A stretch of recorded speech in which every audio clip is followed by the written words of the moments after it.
When people make vacation plans, they like to have an idea about their journey and their destination.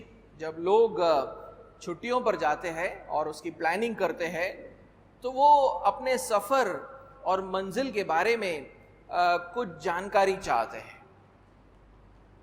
And who can help them get there? और वो ये भी जानना चाहते हैं कि कौन हमारी मदद कर सकता है इस सफ़र पर जाने के लिए, उस मंजिल तक पहुंचने के लिए. And they would like to know the route first. पहले तो वो जानना चाहेंगे कि ये रास्ता कहाँ से होकर जाता है. From Delhi to that particular city and to that hill station, कि पहले दिल्ली से ये शहर जाएंगे और उस शहर से फिर वो हिल स्टेशन जाएंगे.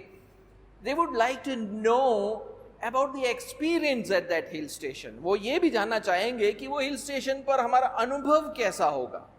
The stay, the food, the hangout places, the adventure opportunities. वहाँ पर कौन से जगह पर हम रहेंगे, खाना कैसा होगा, घूमने फिरने की कौन से जगह है, एडवेंचर की अपॉर्चुनिटीज क्या है, ये सारी बातों को लोग जानना चाहते हैं.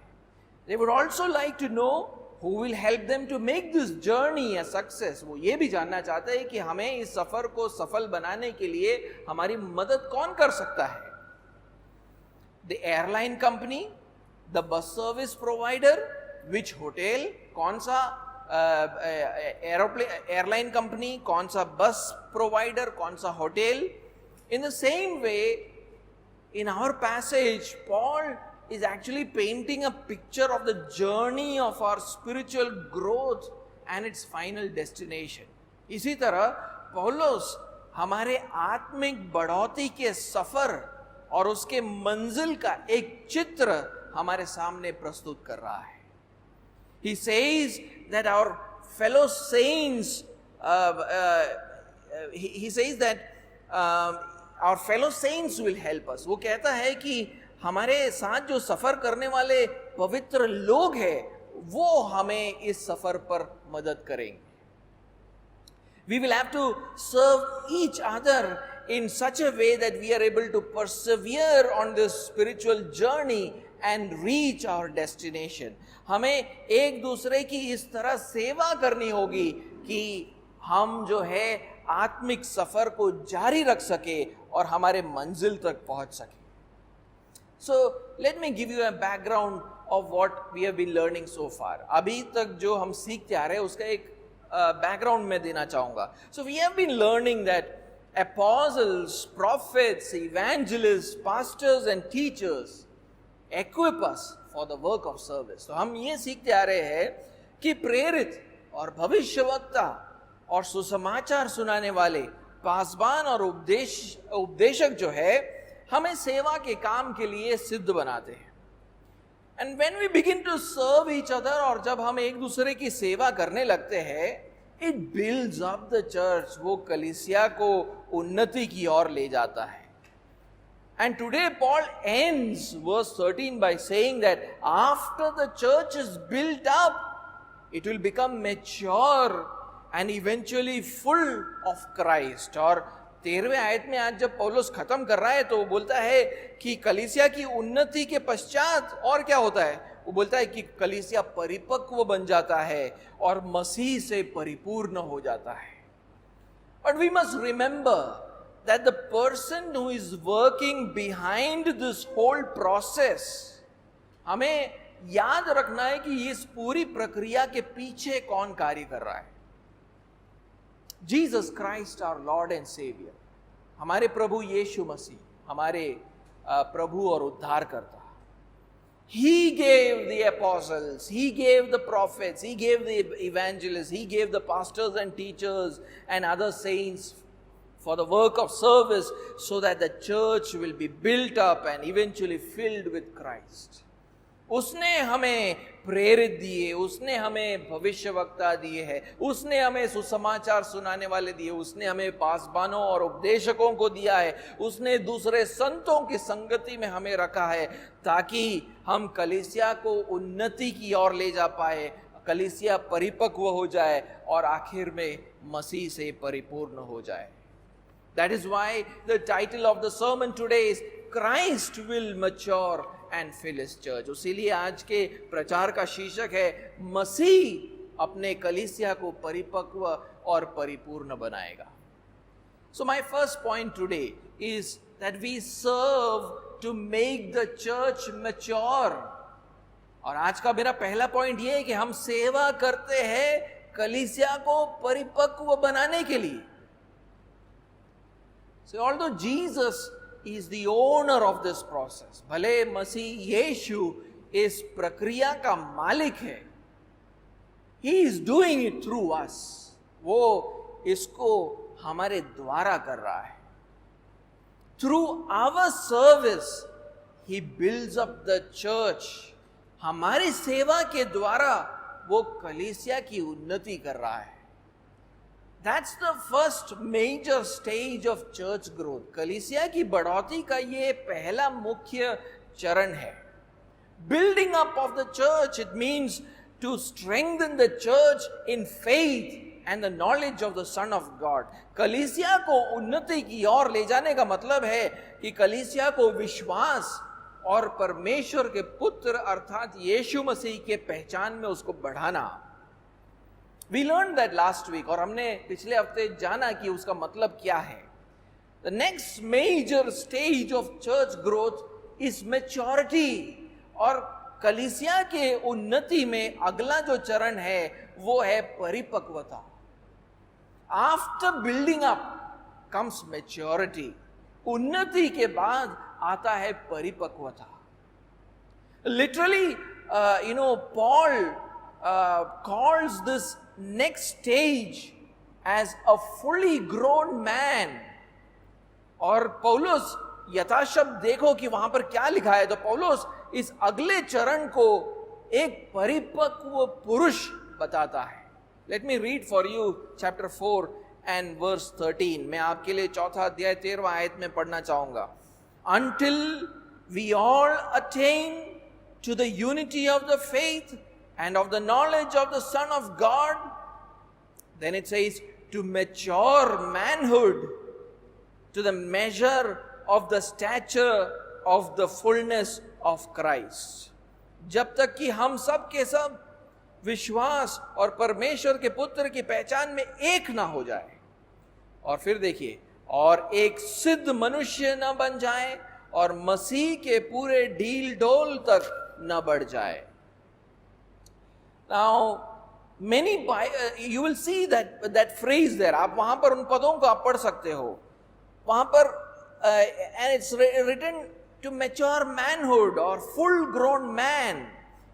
वहां पर ऐसा लिखा है कि सिद्ध मनुष्य लिखा है, लेकिन मैं और भी उसको समझाऊंगा. But Bible translations translate it in various ways. और बाइबल के जो अनुवाद करने वाले लोग हैं उसका अनुवाद अलग अलग तरीकों से करते हैं.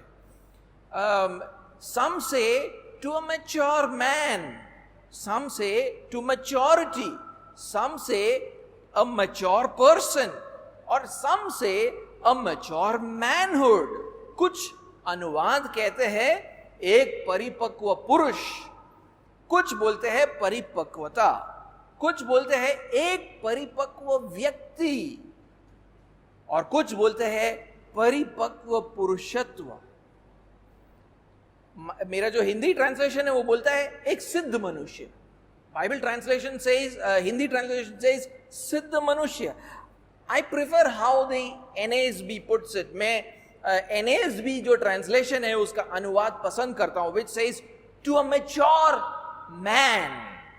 वहां पर ऐसा लिखा है एक परिपक्व पुरुष. Hindi Bible easy to read version भी ऐसा ही कहता है, एक परिपक्व पुरुष. Because that is how the Greek translation puts it. और क्योंकि यूनानी भाषा जो है वो उसी तरह उसको प्रस्तुत करता है. The word that Paul uses does not mean a person but man or male gender.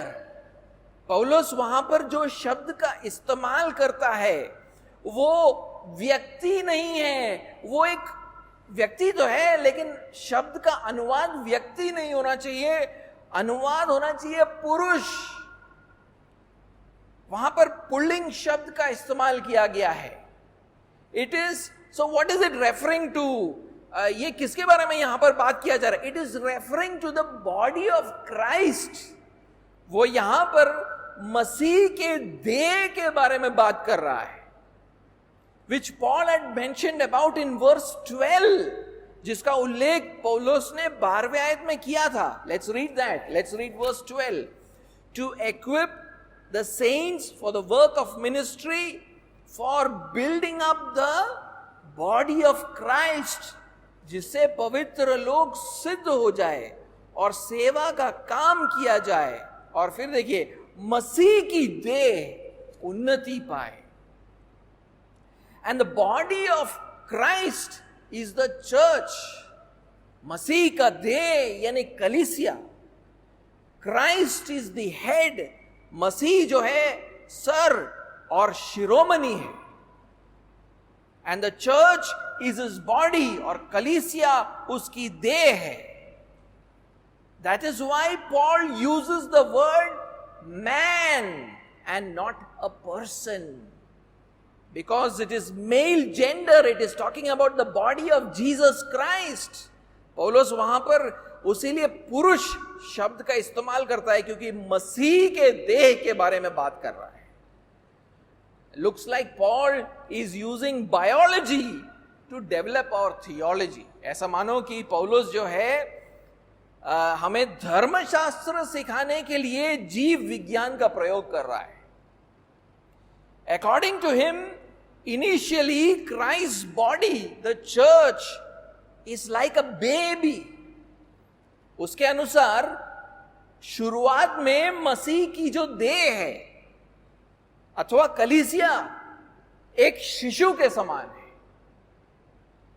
The head wants the body to do something, but the body is not able to do it. Sir चाहता है कि शरीर कुछ करे, पर शरीर वो उसको कर नहीं पाता है। बच्चे का जो दिमाग है वो बोलता है कप पकड़ो, लेकिन वो अच्छे से हाथों से पकड़ नहीं पाता है। The head of the child tells the body hold the cup, but it's not able to hold the cup properly.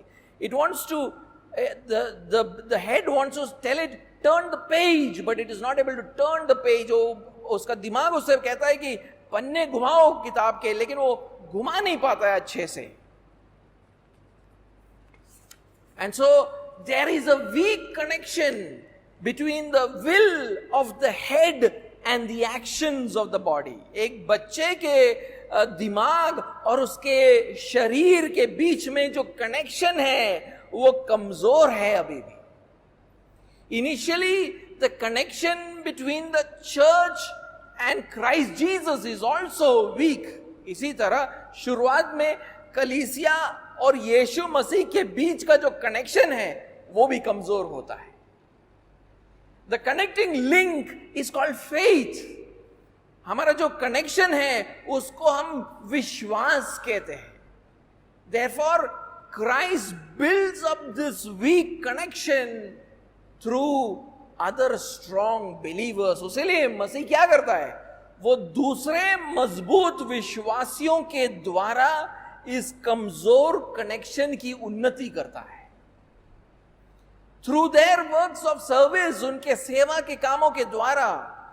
And just as a baby is made stronger by the service of other stronger members of the family, और जिस तरह एक परिवार के बलवान अंग एक शिशु को बलवान बनाते हैं, in this way the whole church family becomes strong in faith and the knowledge of the Son of God. इस तरह पूरी कलीसिया विश्वास और परमेश्वर के पुत्र के ज्ञान में मजबूत हो जाता है। Knowledge of the Son of God means that now the church knows Jesus Christ much better. परमेश्वर के पुत्र के ज्ञान का मतलब यह है कि कलीसिया अब यीशु मसीह को और काफी बेहतर जान पाया है। Knowing Christ Jesus does not mean who he is as a person, not just that, but also being able to understand his will. प्रभु यीशु मसीह को जानने का मतलब ये नहीं है कि सिर्फ कि वो कौन है, पर उसकी इच्छा क्या है.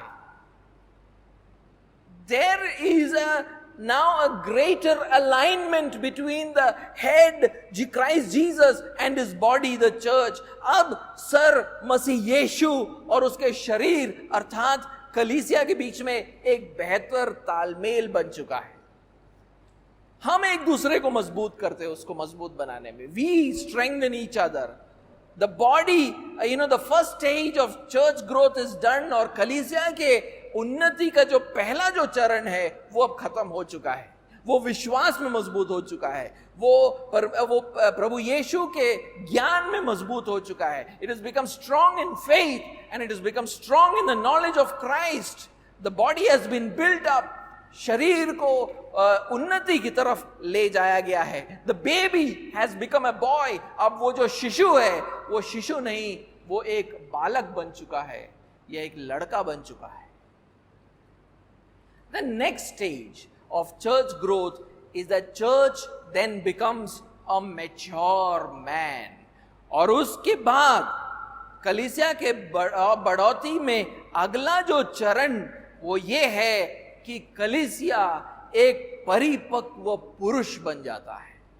पहले बच्चा था, अब एक पुरुष बन गया है. First he was a baby, a boy, and now a full grown man. That is why in the next verse, in verse 14, Paul says, we are no longer to be children. उसीलिए अगले आयत में 14वें आयत में पौलुस कहता है हमें आगे को बालक नहीं रहना है. But how does a boy become a man? लेकिन एक बालक पुरुष कैसे बनता है?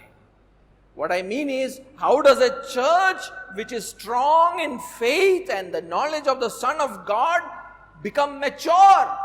मेरा सवाल का अर्थ ये है, या कहने का मतलब ये है कि एक कलीसिया जो विश्वास और परमेश्वर के पुत्र के ज्ञान में बलवान बन चुका है, अब वो परिपक्व कैसे बनेगा? That word mature is also translated in some verses as perfect or complete. वहां पर जो शब्द इस्तेमाल किया गया परिपक्व, उसका अनुवाद कुछ जगहों पर सिद्ध करके किया गया है. जैसे कि हिंदी ट्रांसलेशन में है सिद्ध पुरुष. बट परफेक्ट और कंप्लीट मींस फ्लॉलेस. लेकिन सिद्धता का मतलब होता है कि वो परिपूर्ण हो चुका है, उसमें अभी कोई कमी घटिया नहीं रह गई है. But that's not how the word is used by Paul here. लेकिन पौलुस उस तरह उस शब्द का इस्तेमाल यहां पर नहीं करता है. कहना चाहता हूं कि सिद्ध शब्द नहीं होना चाहिए वहां पर. The word should not be perfect और complete. It means mature compared to the earlier condition of being like a boy. उसका मतलब है कि पहले की जो तुम्हारी परिस्थिति की थी कि तुम बालक थे, उसके मुकाबले अब तुम परिपक्व बन चुके हो. So what does it mean for the church to become mature? तो कलीसिया को परिपक्व होने का मतलब क्या है? Let us read 1 Corinthians chapter 14 and verse 20. हम पहले कोरिन्थियों का 14वां अध्याय और उसका 20वां आयत पढ़ेंगे. 1 Corinthians chapter 14 and verse 20. पहले कोरिन्थियों का 14वां अध्याय और 20वां आयत. It says, brothers, do not be children in your thinking. Be infants in evil, but in your thinking be mature. हे भाइयों, तुम समझ में बालक न बनो, बुराई में तो बालक रहो, परंतु समझ में सियाने बनो. Here Paul tells the Corinthian church not to be children in your thinking. पौलुस यहां पर कोरिन्थ की कलीसिया से कहता है तुम समझ में बालक ना बने रहो, but in your thinking become mature. बल्कि समझ में सियाने, ये वही शब्द है परिपक्व. सियाने अथवा परिपक्व बनो. you will see that the comparison is between children and mature. आप यहां पर देखोगे कि तुलना कैसे किसके बीच में हो रही है, बालक और सियाने और या अथवा परिपक्व लोगों के बीच में तुलना हो रही है. We can be childish in our thinking. हम अपने सोच में एक बालक के समान हो सकते हैं. We can also be mature in our thinking. हम अपने समझ में परिपक्व भी हो सकते हैं. How do we know the difference? फर्क कैसे पता चलेगा? How do we know that difference? We will know the difference from the behavior. हम फर्क समझ सकते हैं व्यवहार के द्वारा. Imagine a knife in a child's hand. कल्पना करके देखो एक बालक के हाथ में चाकू है. What is likely to happen? क्या हो सकता है? एक बालक के हाथ में चाकू आएगा तो क्या हो सकता है? What will happen if a child has a knife in his or her hand? Everything that is not supposed to get cut will get cut. जो कुछ भी नहीं कटना चाहिए वो सब कटेगा, है ना? बालक के हाथ में चाकू आ गया तो. Imagine the same knife in the child's mother's hand. उसी चाकू को अब तुम उस बालक के मां के हाथ में सोचो कि उसके हाथ में, उसके मां के हाथ में, तो क्या होगा? What will happen? होने के लिए कुछ भी हो सकता है. Anything can happen. But most probably she'll cut vegetables and we'll all get some tasty food. लेकिन चांस ज्यादा है कि वो सब्जी काटेगी उसे और सबके लिए स्वादिष्ट खाना बनेगा. So both the child and the mother know that knife is for cutting. बालक और उसकी मां दोनों जानते हैं कि चाकू काटने के लिए है. But how they use that knowledge shows whether they are mature in their thinking. लेकिन उस ज्ञान से वो क्या करते हैं वो दिखाता है कि वो परिपक्व है कि नहीं, वो सियाने है कि नहीं. Something similar was happening in Corinth. और ऐसा ही कुछ कोरिंथ के अंदर हो रहा था. It was a church blessed with many spiritual gifts. ऐसी कलीसिया थी जिसके अंदर अत्यंत आत्मिक दानों का भंडार था. It seems that many of them, if not all, could speak in tongues. ऐसा लग रहा था कि कलीसिया के अंदर सब नहीं तो कम से कम ज्यादातर लोग अन्य भाषा में बोल सकते थे. Speaking in tongues is a spiritual gift from God. अन्य भाषा परमेश्वर की ओर से एक आत्मिक दान है. It means that a person, speaking in a language, a person does not know. That means the person speaking it does not know this language, but in order to serve somebody else who speaks that language, he speaks. So he's speaking a language he does not understand, but he's speaking to a person who does understand this language. अन्य भाषा का मतलब है एक व्यक्ति ऐसी भाषा में बात करता है जिसको वो खुद जानता नहीं है, लेकिन किसी और की सेवा के लिए, कोई और सत्य को समझे उसके लिए वो इस भाषा में बात करता है. सुनने वाला भाषा को जानता है, बोलने वाला इस भाषा को नहीं जानता है. But it seems that when the church in Corinth was assembling together, they were speaking in tongues with people who did not even understand the language. लेकिन ऐसा लग रहा था कि कोरिंथ की कलीसिया के अंदर ये लोग अन्य भाषा में बोल रहे थे, लेकिन खुद भी नहीं जानते थे, सामने वाला भी नहीं जानता. They also did not know, and those who were listening also did not understand this language. So everything was going above their heads. So जो कुछ भी बोला जा रहा था वो सर के ऊपर से जा रहा था. Nobody understood anything. किसी को कुछ भी समझ नहीं आता, लेकिन सब अन्य भाषा बोल रहे हैं. Everybody is speaking in tongues. That is why Paul says in 1 Corinthians 14:23, उसीलिए पहले कोरिन्थियों के 14वें अध्याय और उसके 23वें आयत में पौलुस कहता है, if therefore the whole church comes together and all speak in tongues and outsiders or believers enter, will they not say that you are out of your minds? Or it says, are you not mad? वो कहता है, अतः यदि कलीसिया एक जगह इकट्ठी हो और सबके सब अन्य भाषाएं बोले और बाहर वाले या अविश्वासी लोग भीतर आ जाए, तो क्या वे तुम्हें पागल ना कहेंगे? पौलुस बोलता है कि सब अन्य भाषा में बोल रहे हैं, किसी को कुछ समझ नहीं आ रहा है, और सब लोग बोलेंगे तुम पागल हो चुके हो. You know, you say everybody is speaking in tongues, nobody is understanding. The people who enter will say that these guys have gone mad. Paul tells them that you should speak in tongues only when somebody is there to interpret that. पौलुस कहता है अन्य भाषा में तभी बोलना चाहिए जब उस भाषा का अर्थ बताने वाला कोई व्यक्ति वहां पर मौजूद हो. Because at the end of the day, why is a spiritual gift given? It is to edify and build up another person. क्योंकि आखिर में एक आत्मिक दान दिया क्यों जाता है? ताकि किसी और को उससे फायदा हो, उसकी उन्नति हो. यहां पर किसी को उन्नति नहीं हो रही है. There is nobody being edified in this situation. How were they behaving? कैसे उनका व्यवहार कैसा था?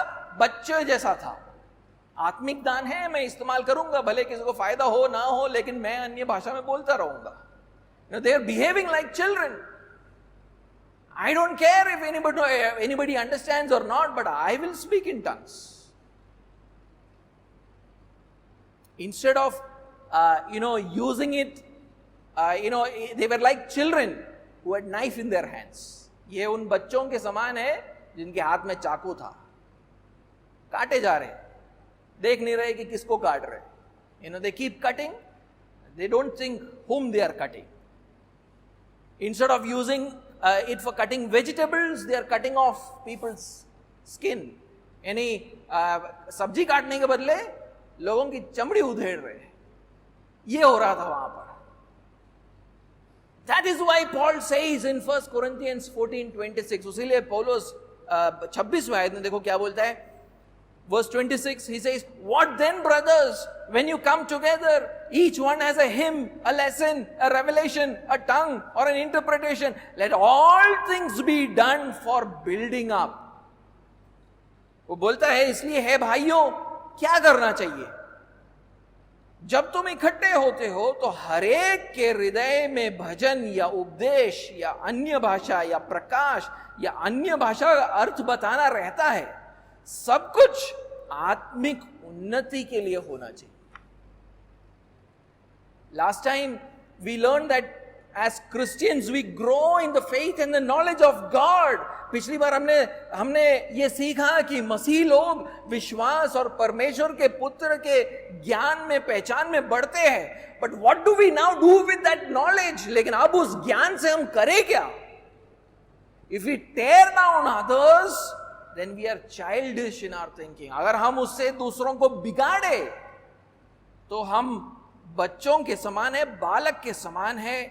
But if we use it to build up others, लेकिन हम दूसरों को उन्नति की तरफ ले जाए तो हम जो है परिपक्व सयाने लोग हैं. So what we do with our Christian knowledge? तो मसीही शिक्षा के समझ से हम क्या करते हैं shows whether we are childish or mature. ये उस बात को दिखाता है कि हम बालक है या परिपक्व बन चुके हैं. Let us look at one more passage. एक और पैसेज को हम पढ़ेंगे. इब्रानियों का 5वां अध्याय, Hebrews chapter 5 and verse 12 to 14. इब्रानियों का 5वां अध्याय और 12 से 14. For though by this time you ought to be teachers, you need someone to teach you again the basic principles of the oracles of God. You need milk, not solid food. For everyone who lives on milk is unskilled in the word, but solid food is for the mature, for those who have their powers of discernment trained by constant practice to distinguish good from evil. समय के विचार से तो तुम्हें गुरु हो जाना चाहिए था, तो भी यह आवश्यक हो गया है कि कोई तुम्हें परमेश्वर के वचनों की आधी शिक्षा फिर से सिखाए. तुम तो ऐसे हो गए हो कि तुम्हें अन्न के बदले अब तक दूध ही चाहिए, क्योंकि दूध पीने वाले बच्चे को तो धर्म के वचन की पहचान नहीं होती, क्योंकि वह बालक है. पर अन्न सियानों के लिए है, जिनकी ज्ञानेंद्रियां अभ्यास करते करते भले बुरे में भेद करने में निपुण हो गई है. I read this whole passage to show you that once again the mature Christian is being compared to an infant Christian. यहां पर फिर से ये पूरे खंड को मैंने इसलिए पढ़ा क्योंकि यहां पर फिर से एक और बार सियाने या अथवा परिपक्व मसीह की तुलना एक बालक जैसे मसीह के साथ हो रही है. I want you to focus on verse 14. मैं चाहता हूं कि आप अपना ध्यान 14वीं आयत पर दें. The verse there begins by saying solid food is for the mature. 14वीं आयत में वो ये बोलकर शुरू करता है अन्न सियानों के लिए होता है.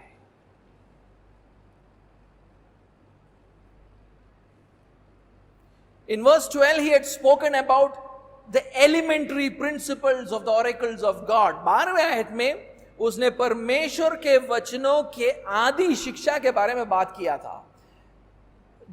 This is talking about the basic teachings about Jesus Christ. यहां पर इसका मतलब क्या है? परमेश्वर के वचनों की आदि शिक्षा. What's the meaning of the elementary principles of the oracles of God? It means basic teachings about Jesus Christ. उसका मतलब है यीशु मसीह के बारे में मूल शिक्षाएं, यीशु मसीह के बारे में शुरुआत की शिक्षाएं. In other words, a basic knowledge of the Son of God. दूसरे शब्दों में कहूं तो परमेश्वर के पुत्र के पहचान की मूल बातें. Because in Hebrews chapter 6 and verse 1, it talks about the elementary teaching about Christ. क्योंकि 6वें अध्याय पहले आयत में मसीह की शिक्षा की आरंभ की बातों के बारे में बताया जा रहा है. एक बार उसको पढ़े. Let's read Hebrews chapter 6 and verse 1. Therefore, let us leave the elementary doctrine of Christ and go on to maturity, not laying again a foundation of repentance from dead works and a faith toward God. इसलिए आओ मसीह की शिक्षा की आरंभ की बातों को छोड़कर हम सिद्धता की ओर आगे बढ़ते जाए और मरे हुए कामों से मन फिराने और परमेश्वर पर विश्वास करने. So some people have received these basic teachings about Jesus Christ and they have not put it into practice.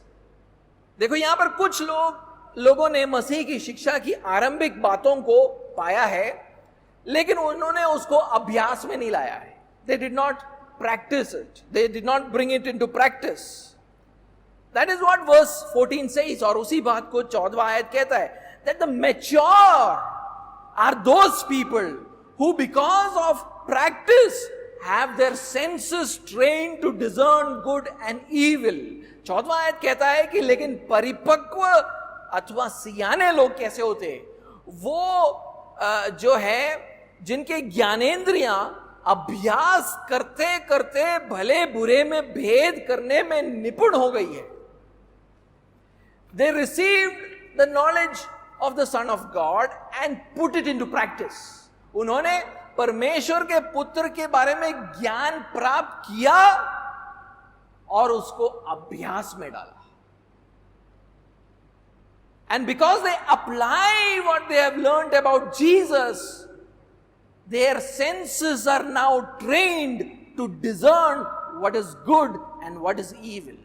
और क्योंकि उन्होंने यीशु के बारे में जो जाना है उसको अभ्यास में डाला है, उनकी ज्ञानेंद्रियां निपुण हो गई है कि भले और बुरे के बीच में भेद कर पाए. And it shows up in their behavior. और ये उनके व्यवहार के अंदर दिखता है. एक बालक जैसा मसीह और एक परिपक्व मसीह के व्यवहार में आप फर्क देखोगे. There will be a difference in the way a childish Christian behaves and a mature Christian behaves. A mature Christian makes right choices. एक जो परिपक्व मसीह होता है वो सही चुनावों को करता है.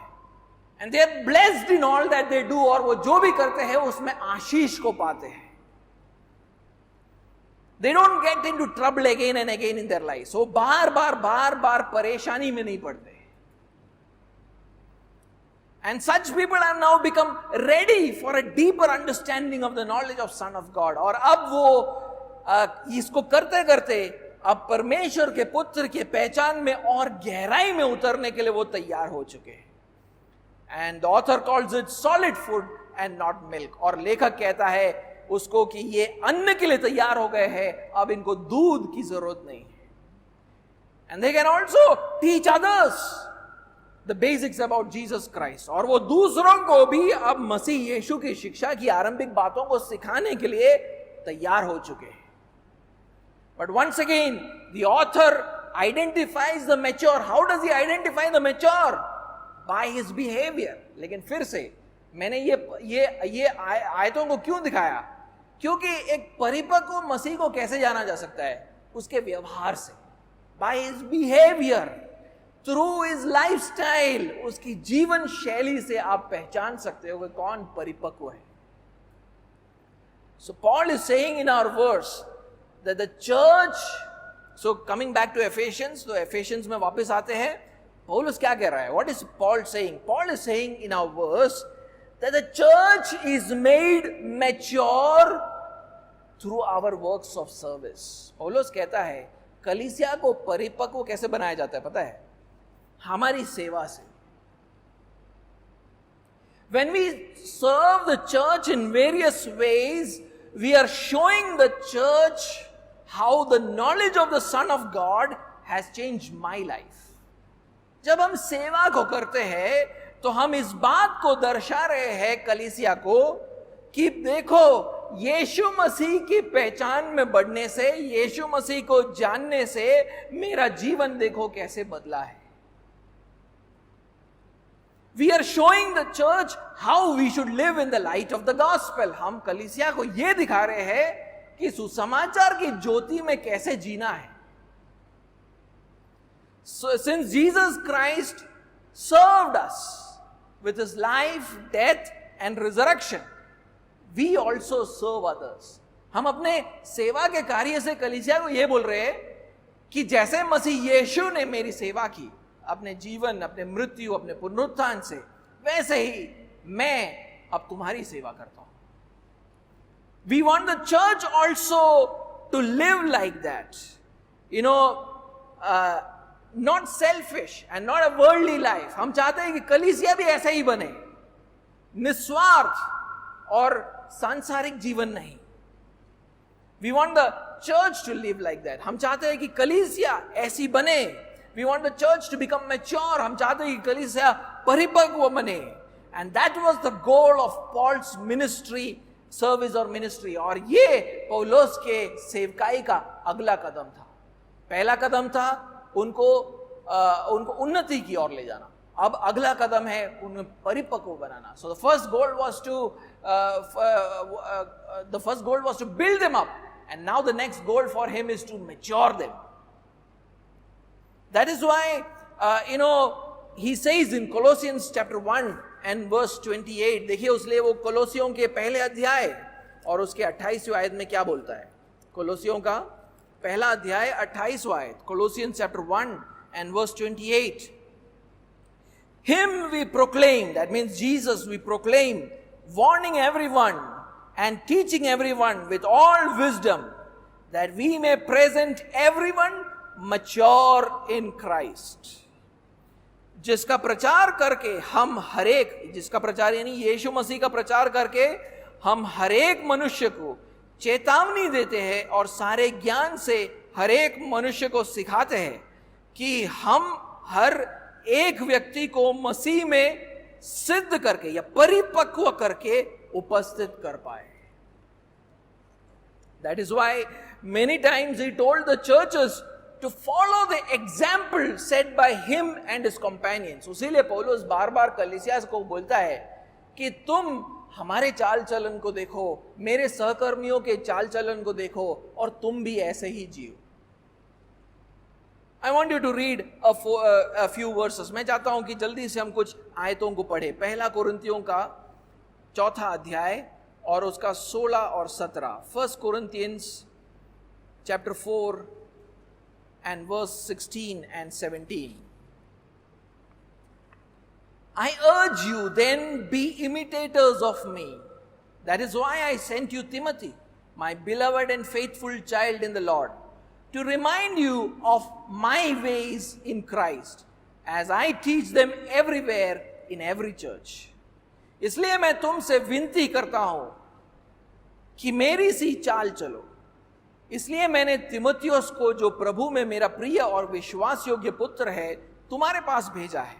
वह तुम्हें मसीह में मेरा चरित्र स्मरण कराएगा, जैसे कि मैं हर जगह हर एक कलीसिया में उपदेश करता हूं. I want you to turn to Philippians and chapter 3 and verse 17. फिलिपियों का 3 अध्याय और उसका 17वां आयत. Chapter 3, Philippians chapter 3 verse 17. फिलिपियों का 3 अध्याय 17वां आयत. Brothers, join in imitating me and keep your eyes on those who walk according to the example you have in us. हे भाइयों, तुम सब मिलकर मेरी सी चाल चलो और उन्हें पहचान रखो जो इस रीति पर चलते हैं, जिसका उदाहरण तुम हमसे पाते हो. Read chapter 4 and verse 9. चौथे अध्याय 9वां आयत पढ़िए. 4 verse 9, चौथा अध्याय 9वां आयत. What you have learned and received and heard and seen in me, practice these things, and the God of peace will be with you. जो बातें तुमने मुझसे सीखी और ग्रहण की और सुनी और मुझ में देखी, उन्हीं का पालन किया करो, तब परमेश्वर जो शांति का सोता है तुम्हारे साथ रहेगा. I want you to read 2 Thessalonians chapter 3 and verse 7 to 9. दूसरा थिस्सलुनीकियों का 3 अध्याय और 7 से लेकर 9. 2 Thessalonians chapter 3 and verse 7 to 9. दूसरा थिस्सलुनीकियों का 3 अध्याय 7 से 9. For you yourselves know how you ought to imitate us, because we were not idle when we were with you, nor did we eat anyone's bread without paying for it. But with toil and labor we worked night and day, that we might not be a burden to any of you. It was not because we do not have that right, but to give you in ourselves an example to imitate. वो कहता है, क्योंकि आप जानते हो कि किस रीति से हमारी सी चाल चलनी चाहिए, क्योंकि हम तुम्हारे बीच में अनुचित चाल ना चले और किसी की रोटी मुफ्त में ना खाई, पर परिश्रम और कष्ट से रात दिन काम धंधा करते थे कि तुम में से किसी पर भार ना हो. यह नहीं कि हमें अधिकार नहीं, पर इसलिए कि अपने आप को तुम्हारे लिए आदर्श ठहराए कि तुम हमारी सी चाल चलो. If we have only the knowledge about Jesus, we are not mature. हम सिर्फ मसीह यीशु के बारे में ज्ञान रखते हैं तो हम परिपक्व नहीं हैं. If our behavior has changed because of that knowledge, then we are mature. लेकिन उस ज्ञान के कारण हमारे व्यवहार में बदलाव आया है तो हम परिपक्व हैं. If you have great theological knowledge, but you use that knowledge only to fight with other Christians, then you are not mature. अगर आपके पास धर्मशास्त्र का बहुत बड़ा ज्ञान हो सकता है, लेकिन आप उस ज्ञान का प्रयोग सिर्फ दूसरे मसीहों से झगड़ने के लिए करते हो, तो आप परिपक्व नहीं हो.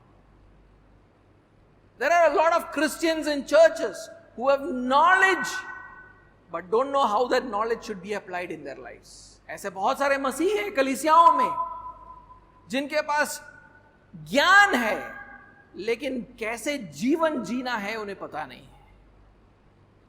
उस ज्ञान का कैसे प्रयोग करना है उन्हें पता नहीं है.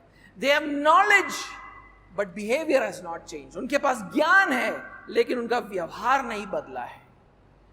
That is why we have sermon based small groups on Wednesday. उसीलिए हम Wednesday को, हर बुधवार को small group में मिलते हैं, so that we can think how to apply the knowledge we receive through the sermon on Sunday, ताकि हम सोच सके कि इतवार को जो ज्ञान हमें प्राप्त हुआ प्रचार के द्वारा, उसको हम अमल कैसे करें. If you want to become a mature Christian, you must attend the small group. अगर आपको एक परिपक्व विश्वासी बनना है तो आपको स्मॉल ग्रुप अटेंड करना चाहिए. If you are not attending the small group, I'll tell you that you're going to take a long time to mature. अगर आप स्मॉल ग्रुप अटेंड नहीं करोगे तो इस कलीसिया में तो आपको परिपक्व होने में बहुत लंबा समय लगेगा. And other than the small group, I want to tell you two more things. और small group के अलावा दो और चीजों को मैं आपको बताना चाहूंगा. When you read the Bible, look carefully how the first century Christians practically lived their faith and knowledge. आप जब बाइबल पढ़ो तो पहले शताब्दी के मसीहों को देखो कि उन्होंने अपना जीवन को कैसे जिया. Read autobiographies of great men and women of faith. जो हमारे विश्वास के जो योद्धा रहे हैं इतिहास में, उनके आत्मकथाओं को पढ़ो. These stories will teach you how to live out a Christian life. ये कहानी आपको सिखाएंगी कि आपको एक मसीही जीवन कैसा जीना है. It will teach you how to become a mature Christian. वो आपको सिखाएगा कि एक परिपक्व मसीही कैसा होता है. The objective of my service is not just to give knowledge about Jesus, but to bring about change in your behavior. मेरी सेवा का उद्देश्य ये नहीं कि मैं तुमको ज्ञान देता रहूं. मेरे सेवा का उद्देश्य ये है कि आपके व्यवहार में बदलाव लाओ. To bring about Christian behavior, मसीही व्यवहार आपके जीवन में उत्पन्न करो. And that should be the objective of all those who do any work of service. और यही उद्देश्य होना चाहिए हर व्यक्ति का जो किसी भी प्रकार का सेवा करता है, कि सामने वाले के जीवन में परिवर्तन आए. There should be transformation into the lives of people who are listening to you. My second point, दूसरा point, we serve so that the church will become the fullness of Christ. हम सेवा करते हैं ताकि कलीसिया मसीह की परिपूर्णता बन जाए. Paul ends verse 13 with the phrase, पौलुस 13वें आयत का अंत इन पदों से करता है, to a measure of the stature of the fullness of Christ. Hindi Bible कहता है मसीह के पूरे ढील डोल तक बढ़ जाए.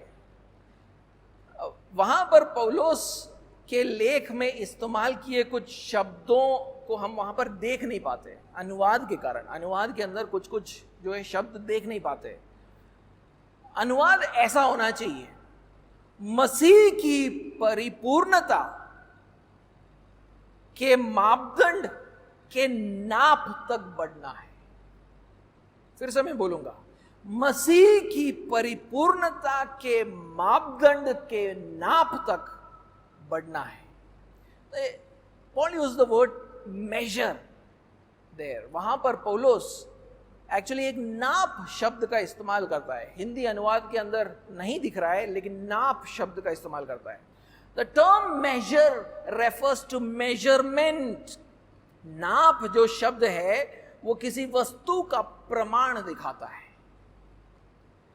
If you want 1 kilo of apples, अगर आपको 1 किलो सेब चाहिए, then 1 kilo is the measure. तो नाप क्या है? 1 किलो. 1 किलो आपका नाप है. You want 1 meter of cloth, आपको 1 मीटर कपड़ा चाहिए. The measurement is 1 meter. माप क्या है? नाप क्या है? नाप है 1 metre. Similarly, we want to be a perfect Christian. ऐसे ही हमारा उद्देश्य ये है कि हम एक सिद्ध मसीही बने. Perfection is our measure. सिद्धता हमारा नाप है. But how will you know that you have reached that point, that measure of perfection? लेकिन आपको पता कैसे चलेगा कि मैं उस सिद्धता के नाप तक पहुंच गया हूं?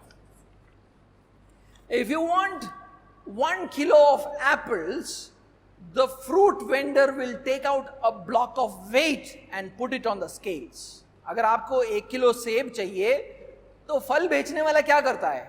एक वजन का टुकड़ा लेता है वो, और वो तराजू पर रखता है. That block of weight is the standard for 1 kilo. वो जो वजन का जो टुकड़ा है वो 1 किलो का जो है 1 किलो का मापदंड है. यानी नाप इस मापदंड के अनुसार होगा. Measure will be according to this standard. The apples will be weighed against that standard. सेबों को उस मापदंड से नापा जाएगा. If you want a meter of cloth, then the cloth vendor will take out a measuring tape. अगर आपको 1 metre कपड़ा चाहिए तो कपड़ा बेचने वाला क्या करेगा? एक टेप निकालता है ना? टेप निकालता है ना? And the point on that tape marked as 1 meter is a standard for 1 meter. और उस टेप पर जो 1 मीटर का जो बिंदु लगा होता है ना, वो 1 मीटर का मापदंड है. The cloth will be measured against that standard. कपड़े को उस मापदंड के अनुसार नापा जाएगा. That standard, वो जो मापदंड है, that is translated in our verse as stature. उस मापदंड को हमारे आयत के अंदर किस शब्द से इस्तेमाल किया गया है? ढील डोल. जब मनुष्यों के बारे में बात करते हैं तो ढील डोल कहते हैं. When we talk about human beings, we talk about stature. That's the standard. वो उसका standard है. When human beings reach a certain age or height, it is said that they have reached a certain stature. जब कोई मनुष्य एक उम्र तक पहुंच जाता है या एक ऊंचाई तक उसका कद एक इतना हो जाता है, तो बोलते हैं कि वो अपने ढील डोल तक पहुंच गया है. He has reached the standard. वो स्टैंडर्ड तक पहुंच गया है. Similarly, as Christians, we want to reach perfection. हम मसीह जो है सिद्धता तक पहुंचना चाहते हैं, सिद्धता तक पहुंचना चाहते हैं. And our growth is measured against a standard of perfection. और हमारी जो बढ़ोतरी है उसको सिद्धता के ढील डोल से मापा जाता है. सिद्धता का ढील डोल. And that standard of perfection is called in our verse as the fullness of Christ. Or in other words, we are filled with Christ. और उस जो मापदंड है, वो जो ढील डोल है, पौलुस हमारे आयत में कहता है, उसको वो बताता है कि उसका मतलब है मसीह की परिपूर्णता. दूसरे शब्दों में कि हम सिद्ध तभी होंगे जब हम मसीह में परिपूर्ण हो जाएंगे. I have already spoken about this phrase, the fullness of Christ. मैं ये पदों के बारे में पहले भी बोल चुका हूं.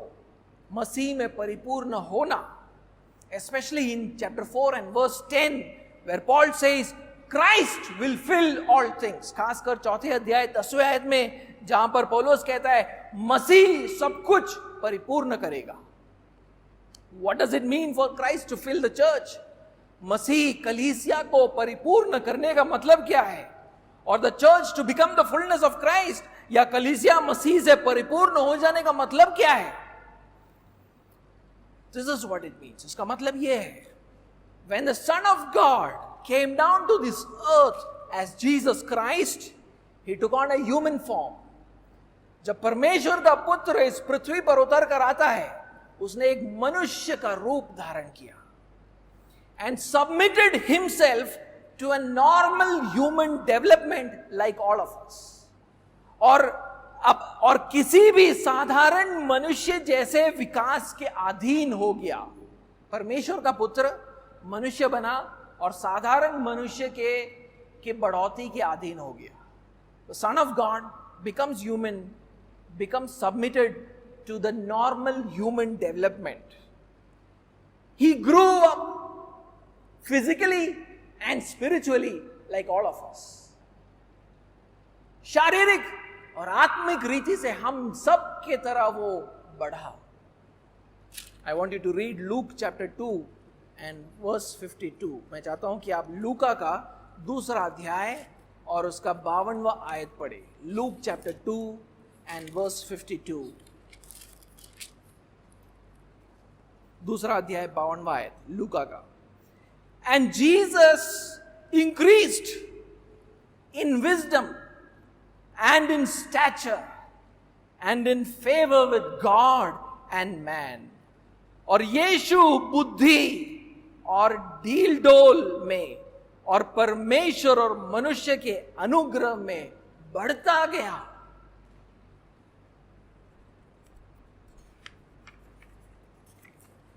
No, he did not falter in any of these growth areas.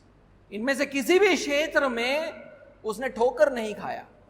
He grew up to full physical maturity. वो पूर्ण शारीरिक परिपक्वता तक बढ़ा. From a baby to perfect manhood, एक शिशु से वो सिद्ध पुरुषार्थ तक बढ़ा. He also grew up to full spiritual maturity. और वो पूर्ण आत्मिक परिपक्वता तक भी बढ़ा. He perfectly submitted to the Father's will. सिद्धता में वो अपने पिता के इच्छा के अधीन रहा. Even to the point of death, यहां तक कि पिता की इच्छा के अनुसार क्रूस पर मरने के लिए भी तैयार हो गया. And then God vindicated his life here on earth by resurrecting him and seating him on his right hand to rule over this universe. और फिर परमेश्वर ने पृथ्वी पर उसके जीवन को सिद्ध ठहराया. कैसे?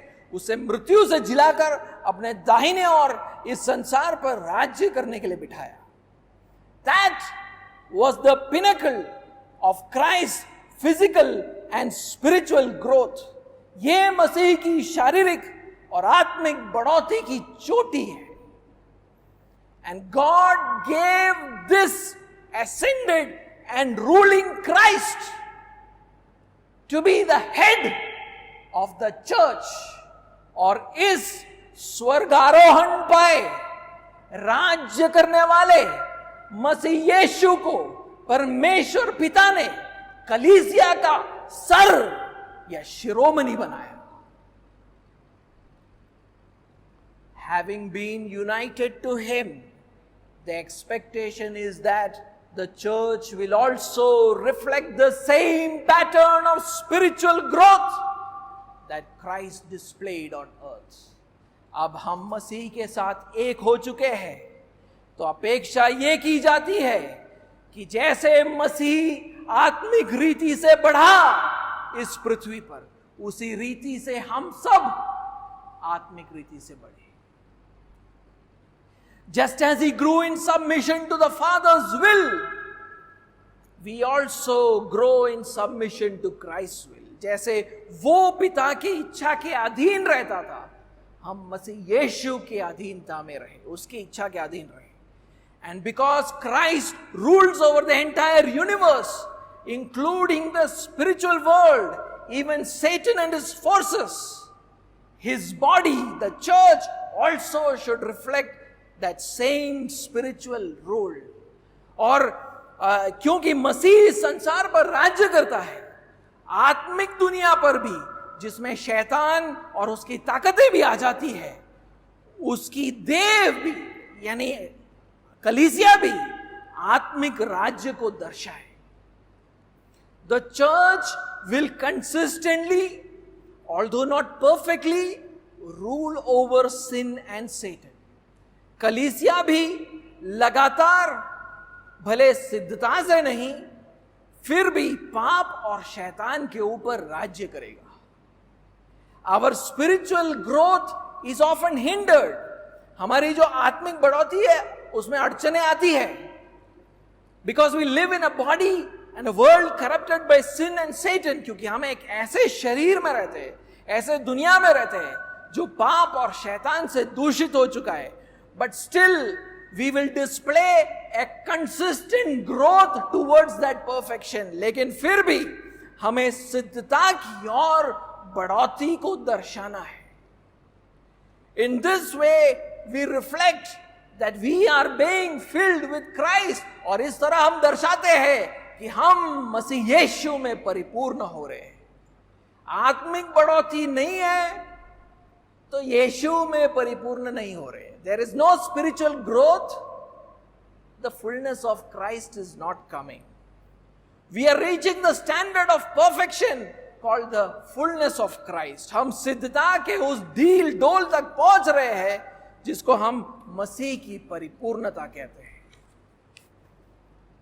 And then finally, at Jesus' second coming, we will be resurrected from our death and receive glorious bodies like him. और फिर यीशु मसीह के दूसरे आगमन पर हम मृत्यु से जिलाए जाएंगे और हम मसीह यीशु जैसा महिमामय देह को पाएंगे. At that point, we will also reach spiritual perfection. और उस समय हम आत्मिक सिद्धता को भी प्राप्त करेंगे. And standing in that physical and spiritual perfection, we will rule over the whole universe. और उस शारीरिक और आत्मिक सिद्धता में खड़े होकर हम सारे संसार पर राज्य करेंगे. The church will perfectly reflect Christ. और उस दिन कलीसिया सिद्धता से मसीह को दर्शाएगा. And that will be the final stage of church growth.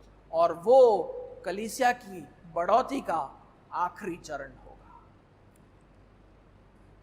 That is the final stage and Paul calls it the fullness of Christ. वो आखिरी चरण है जिसको पौलुस बताता है कि तुम मसीह की परिपूर्णता में बढ़ते जाओगे. We are all journeying towards that destination. हम सब उस मंजिल की तरफ बढ़ते जा रहे हैं. And our spiritual growth is a proof that we are on that journey. और हम अगर आत्मिक रीति से बढ़ रहे हैं तो वो इस बात का सबूत है कि हम उस मंजिल की ओर जा रहे हैं. But that spiritual growth comes through the service of other saints. लेकिन वो जो आत्मिक बढ़ोतरी है वो दूसरे संत जनों के सेवा के द्वारा आता है. Paul matured the church through his service. पौलुस ने कलीसिया को परिपक्व बनाया अपनी सेवा से. He helped them on their spiritual journey. उनके आत्मिक सफर में उनकी मदद की. But he also knew that it was not the final stage of church growth. वो ये भी जानता है कि कलीसिया की बढ़ोतरी में ये आखिरी चरण नहीं है. The final stage of church growth would be when church perfectly reflects Jesus Christ. कलीसिया के बढ़ोतरी का आखिरी चरण तब है जब वो सिद्धता से यीशु मसीह को दर्शाएगा. That is why in 1 Corinthians chapter 11 and verse 1 Paul said, उसीलिए पहले कुरिन्थियों के 11वें अध्याय पहले आयत में पौलुस कहता है, तुम मेरी सी चाल चलो, मैं जैसे कि मैं मसीह सी चाल चलता हूं. He says, be imitators of me, just as I also am of Christ. So the final goal for Paul and all other believers, the final goal for the entire church is to become like Christ. तो पौलुस और बाकी सारे विश्वासी, पूरी कलीसिया का एक ही उद्देश्य है कि हमें मसीह यीशु जैसा बनना है. And that is also why Paul ends today's verse by saying that the final stage of church growth is the measure of the stature of the fullness of Christ. इसीलिए पौलुस हमारे आयत को ये बोलकर खत्म करता है कि कलीसिया को मसीह की परिपूर्णता के ढील ढोल अथवा मापदंड के नाम तक बढ़ना है. Towards this goal, Paul served the church. उस उद्देश्य तक पहुंचाने के लिए पौलुस कलीसिया की सेवा करता था. Jesus began the process of church growth. यीशु मसीह ने कलीसिया की बढ़ोतरी का जो प्रक्रिया है वो शुरू किया. He called and equipped the apostles to build up and mature the church. उसने प्रेरितों को बुलाया और उन्हें सिद्ध बनाया ताकि कलीसिया की उन्नति हो और वो परिपक्व बने. And today also He continues to sustain church growth by giving it good leaders. और आज भी वो कलीसिया की बढ़ोतरी के लिए, उसको परिपक्व बनाने के लिए वो अच्छे अगुओं को देता है. If you receive their ministry, you will become mature and progress towards that perfection. अगर आप उनकी सेवा को पाओगे तो आप परिपक्व बनोगे और सिद्धता की ओर बढ़ते जाओगे. But you receive their teachings not by just listening to them, but by living according to their teachings. आप अगुओं के शिक्षाओं को पाते हो सिर्फ सुनने से नहीं, पर उसको करने से. If you hear and then forget it, then you are rejecting their teachings. आप उनके शिक्षाओं को सुनते हो लेकिन करते नहीं हो, तो आप उनके शिक्षाओं को ठुकरा रहे हो. Such people say, oh, pastor can say such things, but it is so difficult to do such things. I will continue to do whatever I am doing. ऐसे लोग बोलते हैं, पासवान ये सब बोल सकता है, उसे क्या मालूम कि ये सब करना कितना मुश्किल है. मैं तो वही करूंगा जो पहले से करता आ रहा हूं, मैं वही करूंगी जो पहले से करती आ रही. पासवान बोलते रहेंगे. The pastor will keep talking. If you do not heed the counsel, corrections, rebuke, warnings of your leaders, then you are rejecting their teachings. आप उनके सम्मति, उनके समझाने, उनके डांट और उनके चेतावनियों को नकारोगे तो आप उनकी शिक्षाओं को नकारते हो. You also receive their teachings by following their way of life. आप उनकी शिक्षाओं को ऐसे भी प्राप्त कर सकते हो, आप उनकी जैसी चाल चलो. If you do not change your life based on their good example, then you are rejecting their teachings. आप उनके अच्छे उदाहरणों पर नहीं चलोगे तो भी आप उनकी शिक्षाओं को नकार रहे हो. And those who reject their teachings have stagnated. और जो उनकी शिक्षाओं को नकारते हैं वो अपनी राह पर रुक चुके हैं. And there is no stagnation in a growing body. लेकिन एक बढ़ती शरीर में कोई रुकावट नहीं होता है. A Christian who has stagnated for a long time proves that he is a false convert. एक मसीही जो लंबे समय तक वही जगह पर रुका हुआ है, कोई बढ़ोतरी नहीं है, वो इस बात को साबित करता है कि वो एक झूठा विश्वासी है. That he is not a part of the body of Christ, कि वो मसीह की देह का अंग नहीं है. Because the body of Christ will be built up, made mature and become the fullness of Christ. क्योंकि मसीह का देह उन्नति पाता है, परिपक्व होगा और एक दिन मसीह की परिपूर्णता में हो जाएगा. Because Christ is the owner of this process. क्योंकि इस प्रक्रिया को चलाने वाला मसीह यीशु है. He began the process and he will come and end it. उसने इस प्रक्रिया को शुरू किया, वही आकर खत्म करेगा. Check your life. आप अपने जीवन को परखो. Are you growing spiritually? क्या आप आत्मिक रीति से बढ़ रहे हो? और are you spiritually stagnant?